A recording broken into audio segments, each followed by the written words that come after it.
It's great to be here. The State of the Union is a sort of fixture at these events. And this is a report out, me and my role as chief architect, trying to talk about the technical directions of when we're going with RISC-V, what's been happening. So the State of the Union is called the State of the Union because this union is all of you. It's the whole community getting together to make progress on this great big project we're doing. So how is the State of the Union?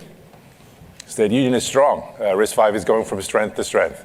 So I think what we can say is RISC-V is solidly established in the embedded space to the point that some of the other players are exiting the embedded space due to RISC-V really taking over there.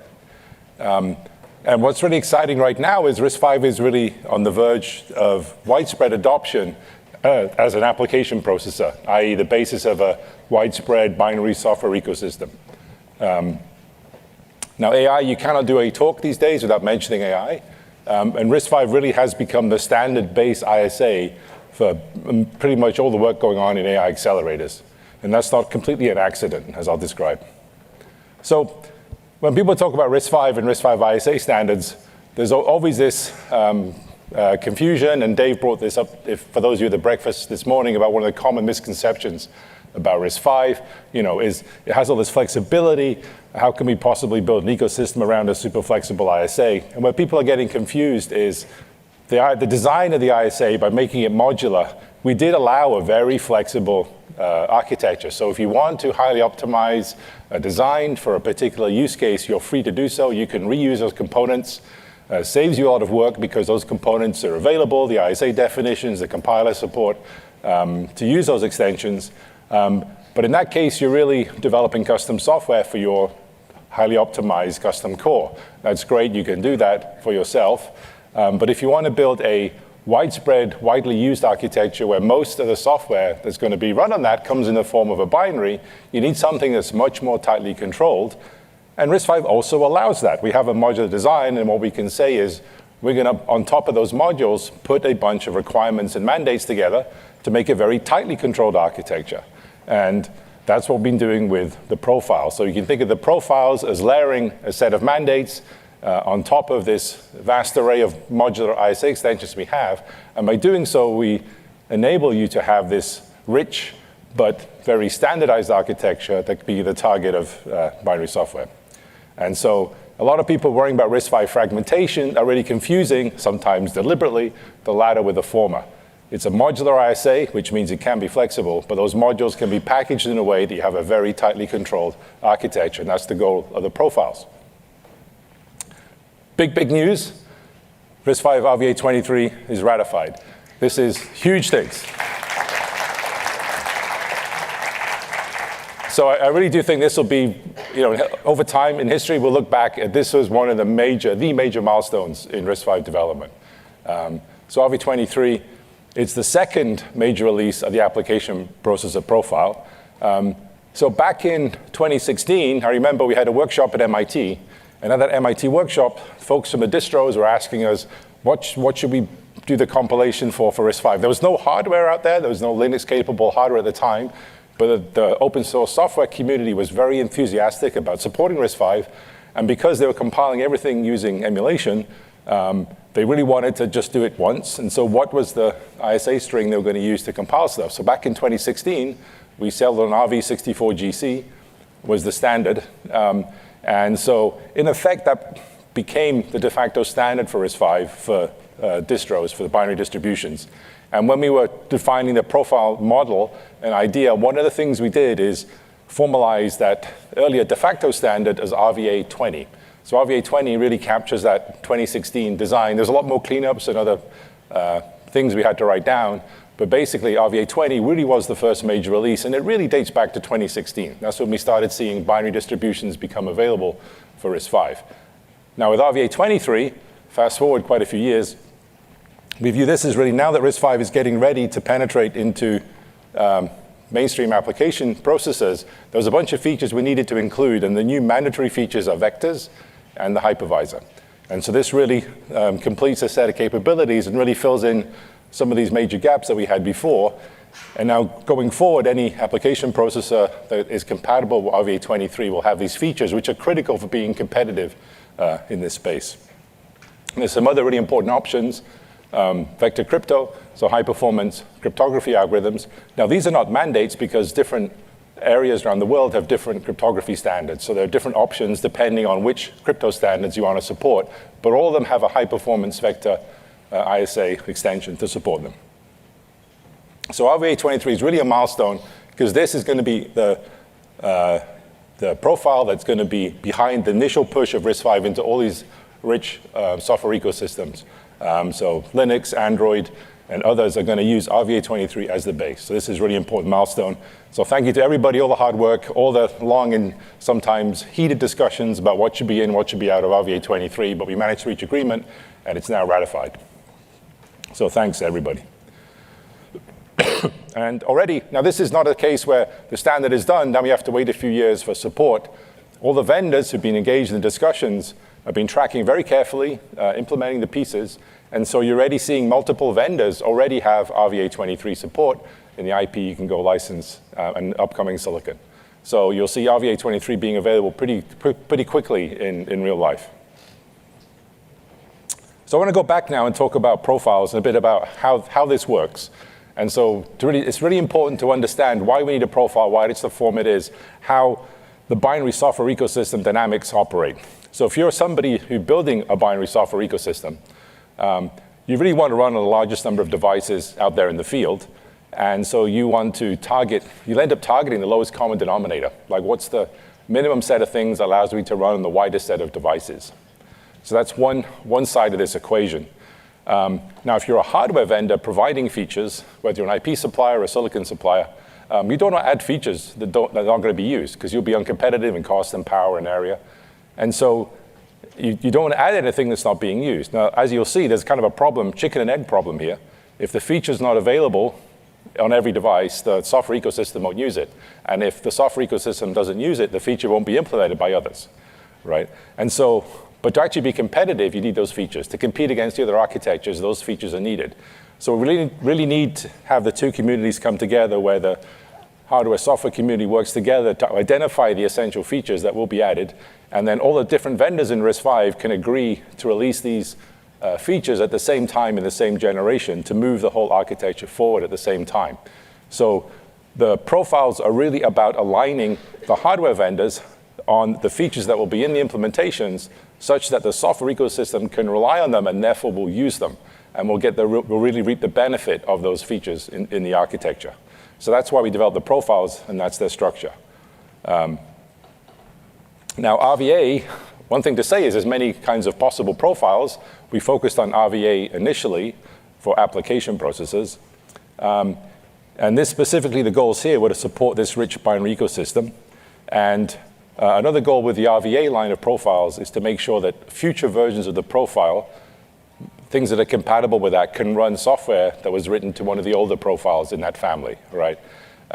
Another goal with RVA was really to support the highest performance cores, right? The leading edge performance cores. That was the goal of RVA. And so in the RVA line, I've already mentioned RVA20, we already ratified. RVA22 was a significant cleanup we did a little while back, and now we have RVA23, which adds these mandatory features, vectors and hypervisor. So let's talk a little about the structure of a profile. So the RVA profiles, there's many mandatory components in the profile. So the base ISA plus a long list of mandatory extensions, mandatory features in the privileged architecture. But we still have options. So you might ask, well, why do you have options? Wasn't the whole goal to mandate everything? Well, there's several different reasons for different kinds of options. And so we actually categorize them. If you read the profile, you'll see there's an explanation of why we have these different categories. But I'll just cover that here. So localized options are where you need different ISA features for different jurisdictions. And so the big example here is cryptography. So we have cryptography options because you don't want every kind of cryptography in every region. And you may not be able to have certain kinds of cryptography in certain regions. So crypto is an example of a localized option, right? Another kind of option is a development option. So sometimes a new feature is developed, and it's still early in its life cycle in terms of software support and even hardware support and optimized implementations. But we want to have the option available and ratified so the community can build around it and develop the support needed to make that option work. And this is something that will probably later become mandatory in a future release of the ISA. So development option is something you don't have to have working right now, but if you do have it working, it will help drive the ecosystem forward and develop that further. Now, a third category is an expansion option. So even when you have, it's been around for a while, it may never turn into a mandatory option because it's a feature that has a large cost, and it may not be needed in all scenarios. So one example here might be a large matrix engine. So a large matrix engine involves considerable cost in terms of the hardware implementation. It may not be needed in all applications. You may not be able to justify the size of this thing in a particular space. And also, if it's a kind of feature that's easily handled by runtime discovery, where the software can detect, for this small set of library routines, is this acceleration feature available or not? I have a fallback. I can use the standard features when it's not available, or I can link to a high-performance library that uses the feature when it is available. If it's easily handled that way, then there's a very little burden on software to support this as an option. And so you're giving the community a choice in each instance where you implement this. Do you want to have this or not? And it has little impact on the software because it's something that's runtime discoverable. As opposed to, say, for example, like the Z-icon to conditional execution, which you want to have compiled into every piece of binary everywhere in your ecosystem. That wouldn't be very good as an expansion option, right? But there are some features whose use is limited to a few critical libraries where you can do this, and where there is a large cost to implementing it. The final category are really transitory options. This is more sort of experimental stuff, or an example of scalar crypto where we knew we were going to drop it later because vector crypto was coming, and so we reserved the right to have these options that come and go. Okay, so the profile contains a large set of mandates and a few options, and the options are categorized in this way. Now, the profile does not prevent you from, in an implementation, you can add further extensions, standard RISC-V extensions, if you'd like to, but they're not part of the profile. Like, they don't conflict with the profile, and you can add them, and there may be certain use cases you do that too, and they won't affect most standard software distributions, which won't expect those to be there, right? So you can add additional things on top of this, but the important things, the mandatory extensions are there. All software can rely on those. The binaries can rely on those. The named profiles are things that there'll be runtime discovery for, and the community will develop support for them because we've named these as important things you may want to consider. Other options could be supported, but that's less critical. One of the change in developing the profiles over the last year or so, we kind of realized it's important to have the idea of major versus minor releases. RISC-V is advancing very rapidly, but it's hard for the community to digest the constant stream of change. And so we decided that we would signify some profiles, RVA profiles, as being major releases and others as minor releases. And so the idea is the major release is something that has significant new mandatory functionality. And in fact, we decided that only major releases will add mandatory functionality, but we'll only do a major release when there is significant mandatory functionality to add. So clearly going from RVA 20 to RVA 23, the big ticket items were vector and hypervisor as mandatory features, and that's a pretty substantial update to the ISA. And so the goal is there to be several years, you should think of several years in between major releases, and they will only happen when there is the community decides there's enough significant new functionality to make it worth doing a major release, right? So you should think several years between there, driven by features. So it's a feature-driven release cycle for the major releases.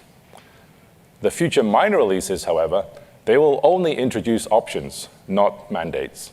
So the future minor releases will add more options as the ISA extensions are ratified. So many of these will be development options that will be possibly mandatory in a future major release. But we want to be able to ratify them, package them, and make them available as part of a minor release of the profile. Now, one of the things is we had a lot of discussions about naming.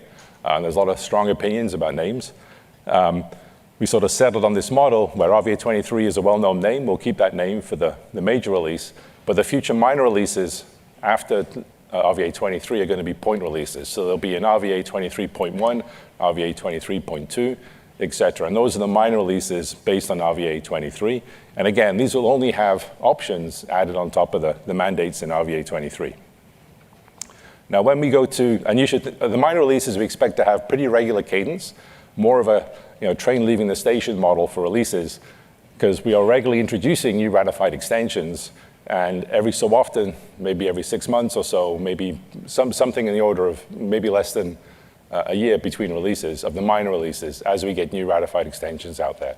But one of the goals is that the minor release of the profile, software written for those should still work on the last major release because everything else is options and they have to be discoverable in the software stack, right? So when you're writing for an RVA 23 point whatever, you should still work on the original RVA 23 initial release, 0 release. With the naming, the major problem people have with the name was tying the calendar year into the profile name. You may notice it's 2024 and releasing RVA 23. So the future profile names will be decoupled from the calendar years. And we'll see exactly what number we'll use, but maybe RVA 30 or something for the next release. We're going to use a different, that's something that's clearly different from the calendar year to break that association in the future releases. Okay. Now, as well as RVA 23, we also ratified RVB 23. So what is that? So this is not an alternative to RVA. You shouldn't think of it as, oh, there's 2 of these profiles. That's fragmentation or something different. RVB has a very different purpose than RVA. So RVB is for people building application processors that support rich OS environments, but where the primary motivation is building a custom build of that stack. And this allows a lot more flexibility. So RVB has many fewer mandates than RVA and many more options. And the idea is to provide a lot of flexibility, but this is not intended to be a standard for widespread binary software distributions. Right? The idea is this is for more customizable systems. For example, you're using Octo Open Embedded to build that custom stack just for the cores you're building. But it is useful still to narrow down the set of options. Even then, when you're retaining a flexible model, there's a lot of things that just can be nailed down, and that's what we did with RVB 23. Now, we did release RVA 23, RVB 23 at the same time, the major release, but it's likely that RVB is going to evolve quite independently from RVA.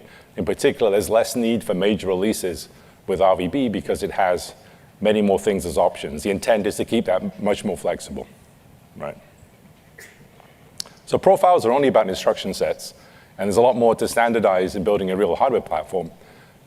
So there's been a lot of work inside RISC-V on defining the server SoC platform, and this really provides a standard full platform, pretty generic platform that covers all the features like how to boot, security, power management, all these other features. That's part of that specification, and that's pretty far along, and we expect the full spec to come soon. And this is really one of the key things you want to push into a certification program. It's a lot easier to certify a whole platform. So this is feeding into that. But the goal here is to have a standard whole server platform specification, which is much more than just the ISA profile. So that's an important component within there. We're also working on some other profiles. So RVM for microcontrollers. And there's an automotive MCU platform that's getting considerable interest. So there's some meetings going on around here, so please get involved. There's a lot of improvements being made to the specifications.